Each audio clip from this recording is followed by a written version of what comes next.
छावा में एक सीन आता है जिसमें औरंगजेब का एक वफादार या उसका गुलाम उसके हाथ दबाते हुए और छत्रपति संभाजी महाराज को सामने देखते हुए जो बंधे हुए हैं एक बात कहता है कि हमारी बंजर धरती पर, हमारी बंजर जमीन पर ऐसे खून क्यों नहीं पैदा होते हैं, ऐसी औलादें क्यों नहीं पैदा होती हैं। तो यहीं पर ही मैं भी एक प्रश्न पूछता हूँ कि हमारे बॉलीवुड में या फिर हिंदी फिल्म इंडस्ट्री में या फिर पूरे फिल्म फ्रेटर्निटी में ऐसे 300, ग्लैडिएटर, इंटरस्टेलर इस तरह की इन डेप्थ फिल्में क्यों नहीं बनती हैं। देखिए, छावा आपने सबने देखी है, आपको अच्छी लगी होगी, परंतु कुछ बातें हैं यहाँ पर जो हमें पता होनी चाहिए। पहली बात तो ये है, हिस्ट्री यहाँ पर अजीबो गरीब तरीके से दिखाई है। देखिए, ये बात आप मुझे बताइएगा कमेंट सेक्शन में, अगर आपके पास इसका कोई जवाब हो तो हो। बॉलीवुड जो है, in the name of creative liberty, ठीक है, in the name of creative liberty Don पर मूवी बना करके डॉन को आशिक दिखा देता है कि देखिए इसका तो दिल भी धड़कता था। डॉन को अपने परिवार के लिए एकदम ऐसा दिखाता है कि तन करके खड़ा है और बेचारा गरीब था, सताया हुआ था।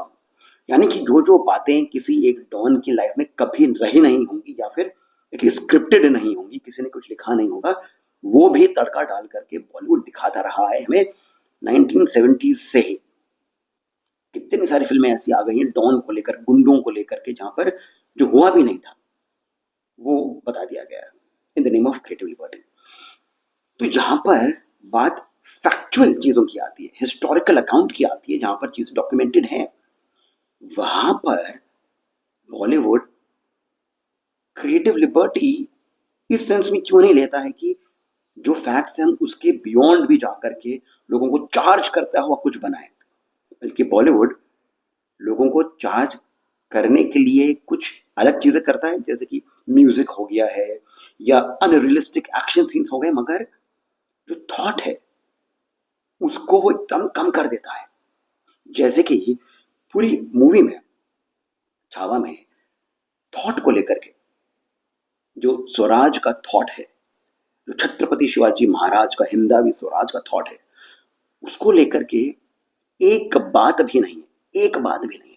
बल्कि ये पता नहीं आप लोगों ने ध्यान दिया कि नहीं, टुवर्ड्स एंड औरंगजेब पूछता है छत्रपति संभाजी महाराज से कि क्या है ये तुम्हारा स्वराज जिसके लिए तुम मरने को तैयार हो, क्या है स्वराज, कहाँ है आप तुम्हारा स्वराज। फिल्म में डायरेक्टर ने, स्क्रिप्ट राइटर ने खुद ने ये डायलॉग लिखा, एक्टर ने ये डायलॉग बोला, परंतु विकी कौशल के कैरेक्टर ने यानी कि छत्रपति संभाजी महाराज ने इसका जवाब ये दिया कि गोदावरी में है स्वराज, लाखों मराठों में है स्वराज। परंतु इस बात का जवाब तो आया ही नहीं कि क्या है स्वराज। स्वराज की परिकल्पना जो है वो क्या है, छत्रपति शिवाजी महाराज का जो सपना था वो क्या था, बस हिंदवी स्वराज। हिंदावत भी उन्होंने हिंदी ऑडियंस के लिए नहीं निकाला। ये मान लिया गया या तो कि मराठी हिंदी एक जैसी है, समझ लेंगे, मुझे नहीं पता है, परंतु यहाँ पर ही ये लगता है कि किसी भी मूवी में इन डेप्थ रिसर्च करना हमारी फितरत नहीं है, या फिर जो ज्यादातर चांसेस का अभी चल रही है हिंदू वेव, हम भी इसमें थोड़ा सा हाथ धो लेते हैं, तड़का डाल लेते हैं, कमर्शियल बना करके चीजों को पेश कर देते हैं। वैसे भी ऐसी फिल्में कम ही बनती हैं, तो जब बन जाएगी तो लोगों पर ही पसंद आएगी। स्क्रिप्ट बहुत फ्लैट है, बहुत फ्लैट है। मैं कोई टेक्निकल बात भी नहीं कर रहा हूं। जो फैक्ट्स विकिपीडिया पर आपको मिल जाएंगे वही फैक्ट्स यहां पर दे दिए गए हैं। War war war war war, और एंड में उनका पेन, उनका उनके ऊपर जो प्रताड़ना करी गई, बस जो थॉट था, मैं बार बार कह रहा हूं, आप 300 मूवी देखिए, आप ग्लैडिएटर देखिए, ये ऐसी फिल्में हैं जिसके अंदर इंसान के अंदर के जज्बातों को, जो उनकी बातें होती हैं, जो उनके विचार होते हैं, जिसके लिए उनमें इतना जोश होता है, इतना जुनून होता है, उस पर ऐसी फिल्मों में बहुत समय दिया जाता है, डायलॉग निकाले जाते हैं ऐसे। अ, पीछे का जो म्यूजिक होता है, बैकग्राउंड म्यूजिक, वो कुछ इस तरह से बनाया जाता है। यहाँ पर पूरी फिल्म लाउड है। बहुत अजीब सा कॉम्बिनेशन रखा है ए आर रहमान ने। उनका सतारा, जालना या अलग अलग जगहों पर जो उनके कैंपेन्स होते हैं, उसमें हर एक कैंपेन पे अलग अलग म्यूजिक डाल दिया है। तो कोई एक एक सिंगल जो फीलिंग क्रिएट होती है हर बार एक ही जैसे म्यूजिक डाल करके, रिपीटेटिव म्यूजिक जो होता है, जो इम्पैक्ट छोड़ता है, ये बेसिक सा भी सेंस म्यूजिक का नहीं रखा गया है फिल्म के अंदर। थॉट्स को तो वैसे भी बात ही नहीं करी है। फैक्ट्स की जब बात करेंगे तो देखिए, कुछ कुछ फैक्ट्स आपको बता रहा हूं यहाँ पर। जब छत्रपति संभाजी महाराज को लेकर के आया जाता है, तब किले से औरंगजेब नीचे उतरता है और घुटनों पर बैठ जाता है। सामने छत्रपति संभाजी महाराज हैं, घुटनों पर बैठ जाता है और या अल्लाह कहता है। छत्रपति को देखता है, परंतु छत्रपति की आंखें इतनी तेज होती है, इतना गुस्सा होता है कि वो देख नहीं पाता है। और मूवी के अंदर यहाँ पर इतना पावरफुल दिखाया है औरंगजेब को कि वो छत्रपति संभाजी महाराज से आंखें मिला करके देख रहा है।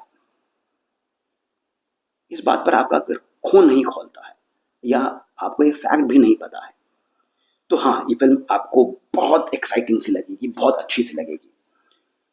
जो कपड़े ईरान में गुलामों को पहनाए जाते हैं, वो कपड़े छत्रपति संभाजी को पहना करके उनका जुलूस निकाला जाता है, उनको इंसल्ट किया जाता है। मूवी में दिखाया तक नहीं, बात तक नहीं करी ऐसी।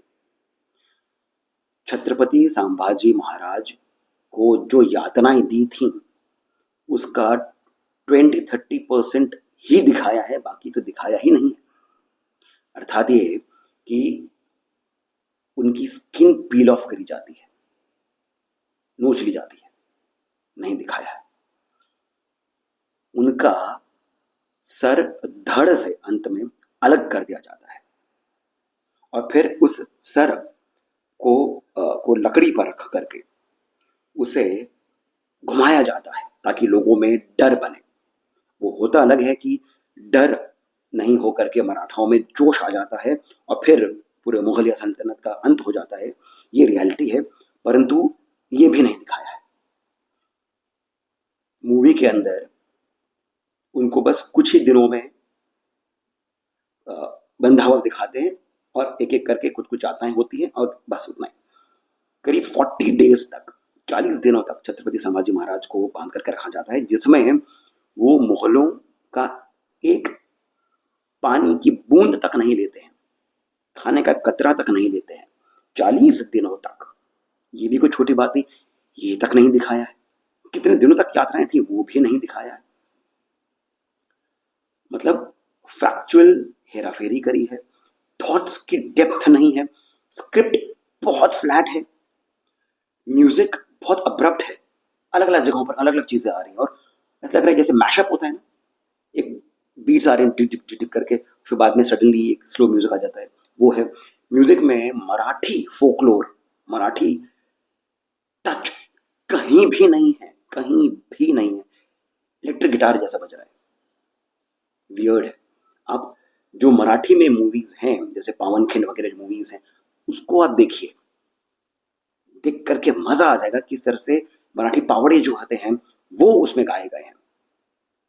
इतनी सुंदरता के साथ में मराठी फिल्म इंडस्ट्री ये सब काम कर सकती है, तो इतने बड़े बैनर के साथ में बनी हुई फिल्में क्यों इतनी बेसिक सी बातें छोड़ देती हैं? इसका एक ही रीजन ये होता है, they do not care about, forget about the sentiments of the people.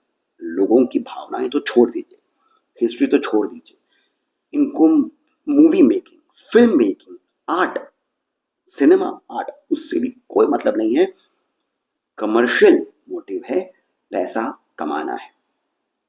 ये सारी बातें ऐसी हैं जिसके अंदर सिर्फ और सिर्फ एक बहुत नैरो थॉट जो है वो दिखता है।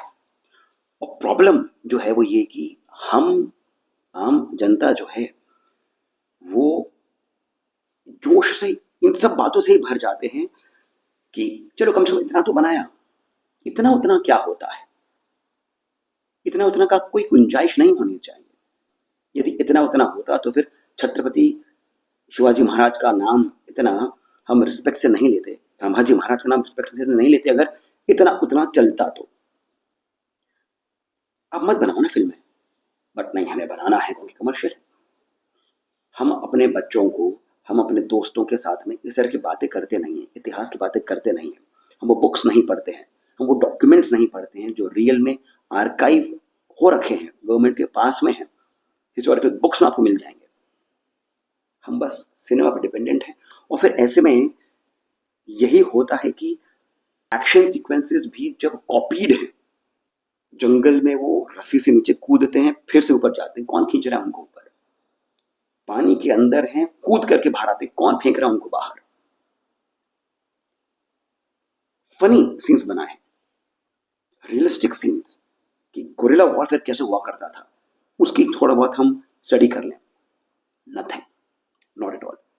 तब हमें इतनी मीडियोकर लेवल पर बनी चीजें भी सुपर्ब लगती हैं, कमाल के लगती हैं। तो मेरा इतना सारा कहने का पीछे जो एक थॉट है वो यही है कि ठीक है, फिल्म आपको अच्छी लगी है, हमें छत्रपति संभाजी महाराज के बारे में कम से कम प्राइम मिनिस्टर मोदी ने भी कहा है, लोगों में चर्चा हो रही है, पर ये इसको कम से कम वाली चीज़ हम नहीं रखें। मैं वेट कर रहा था कि अब जब फिल्म इतने लोगों ने देख ली हो तब ये जो कुछ कुछ बातें हैं ये मैं आप सबके सामने रखूं, क्योंकि ये प्रश्न की तरह, ये क्वेश्चंस की तरह है। आपके ऊपर है कि आप मीडियोकर से काम चलाना चाहते हैं या फिर सच में वो जो महान आत्माएं, पुण्य आत्माएं रही हैं जिन्होंने अपना बलिदान दिया है, उन्हें आप सच में ट्रिब्यूट देना चाहते हैं। यदि देना चाहते हैं तो किताबें लेकर के आए, ऑनलाइन आप डॉक्यूमेंट्स को सर्च करें, उनके बारे में पढ़ें। जो यूट्यूब पर भी कई सारे वीडियोस बने हैं जहां पर रियलिटी बताई है, उसको थोड़ा सा देखें, तब वो सच में आपकी ओर से नमन होगा ऐसे महान आत्माओं को। इसके साथ मैं इस वीडियो को यहीं पर ये समाप्त करता हूँ। यदि आपको मेरी बातें सही लगी हों तो कमेंट में बताना मेरे को, और यदि थोड़ा बहुत आपको लगता है कि नहीं ये सही नहीं है तब भी बताना। और बातें अगर अच्छी लगी हैं तो कमेंट सेक्शन पर ही जो पहला कमेंट पिंड है वहाँ से पेटीएम, जीपे इत्यादि के माध्यम से श्री सहयोग अवश्य करिएगा।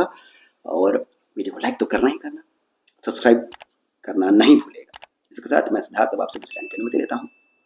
धन्यवाद।